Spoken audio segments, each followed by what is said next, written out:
Since we're on the C major scale, and I was playing it in a certain position, you can play it in this position,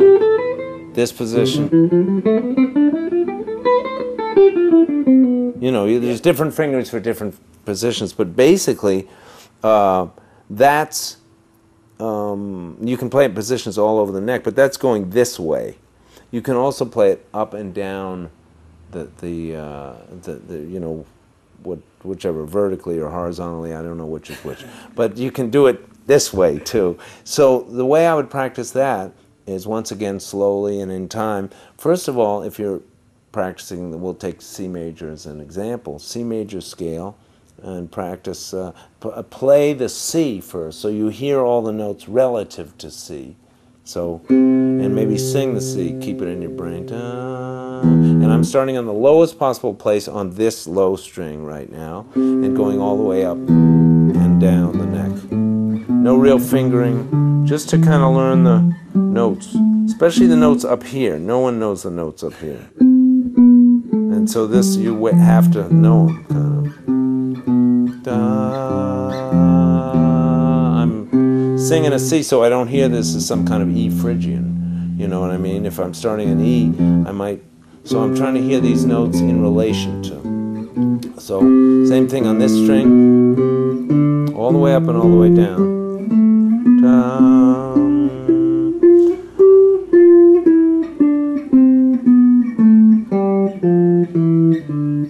Same thing on this string. C. This is just C major scale. You can do this on with any scale, or with any concept, for instance. So that's something that was very useful. Mick Goodrick talks about that in a book called The Advancing Guitarist, and single strings. It's more than the guitar becomes more like the piano. On the piano, there's the low notes are down here. It's laid out much more logically. Guitar is a bit of a maze, but the low notes are down here. The high notes are up here on the piano, and there's one middle C. There's one note for each pitch. Here we can do 5 middle Cs, which adds to a lot of confusion. And by playing in position, which is necessary, you don't necessarily get this from the low notes here and the high notes here. So sometimes the single strings help.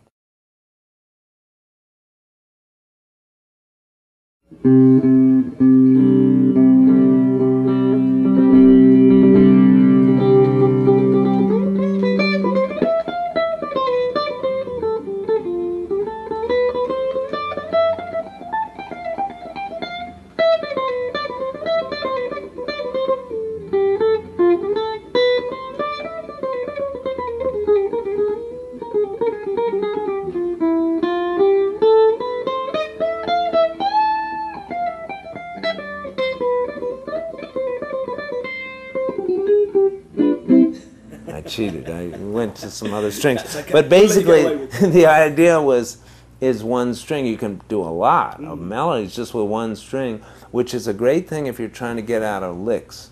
Say you're playing a blues lick that you know, and you're saying, shit, let me just play a melody. Let me just restrict myself. Sometimes in the beginning of a solo, you might say, I'm just going to stay with 1 or 2 strings for the beginning of the solo, and then watch what happens when you want to then move on and develop the solo to a little bit more, and then you say, let me go for broke. I got all 6 to work with. It's like taking the handcuffs off. You really get a cool kind of vibe.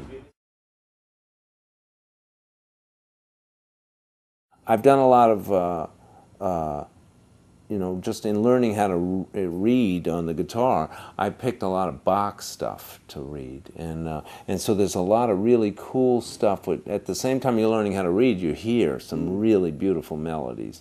Bach used a lot of chord tones sometimes in his melodies, which outline, they're very fundamental notes. So you can use them in a way, you don't want it to sound like an exercise, but you can use them in a way to outline chord changes.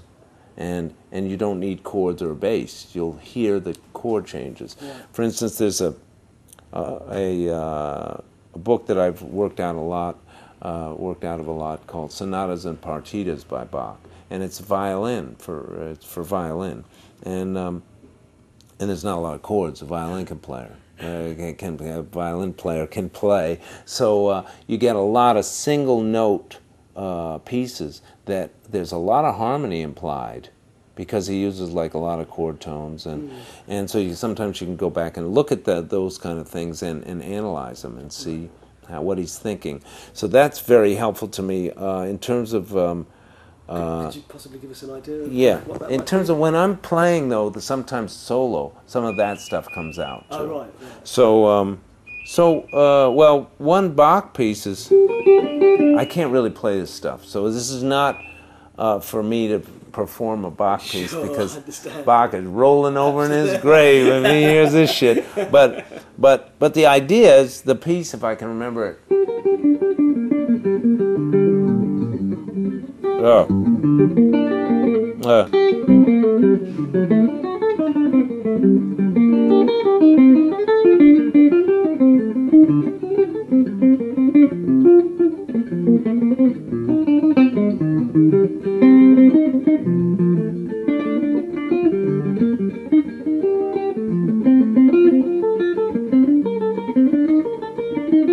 Etc. So just let me just start off the first to how I would analyze it, and don't pay attention to all those clams. Please, thank you very much.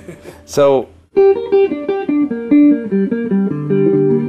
that's a G minor triad only. And you can hear the G minor, you hear harmony being implied by the melody, through the melody. So chord tones are very useful for playing over chord changes. G minor, back up a G minor to D7, back to G minor, C minor 7, B flat major 7, A minor 7 flat 5, to D7 kind of with an 11, to G7, etc. And you hear kind of a, so you can analyze those and come up with some cool lines, and certainly by doing stuff where you're maybe working on your reading a little. This is kind of advanced stuff, but for me it took me a long time, but I would learn some of those pieces as well as read through them. So it helped my reading, helped me learn the notes. I'd have to figure out how to play them. There's no fingering in there, but where to play them on the neck. And I've seen different people do them in smoother ways than what I figured out. But you can do that stuff, and you can learn a lot from it. Plus, so you can pick what you sight read and have it be really cool sounding stuff. I would like to personally know how you play the head to chromosome. Me too. When I figure it out, I'll let you know. But well, basically, what's your best guess? My best guess. Let me see if I can still remember.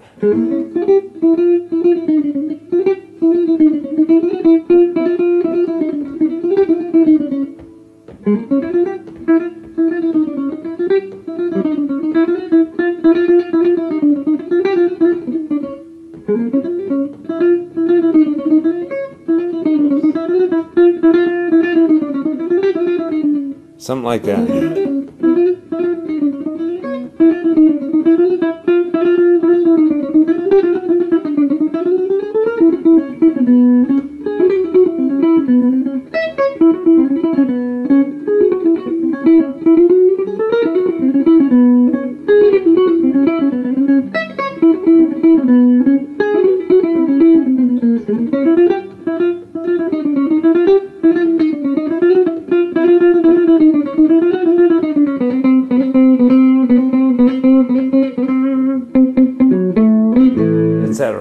But some of that is actually in a couple of books. There's a Hal Leonard book that has that, and the fingering, fingering, I think it's the same. Right.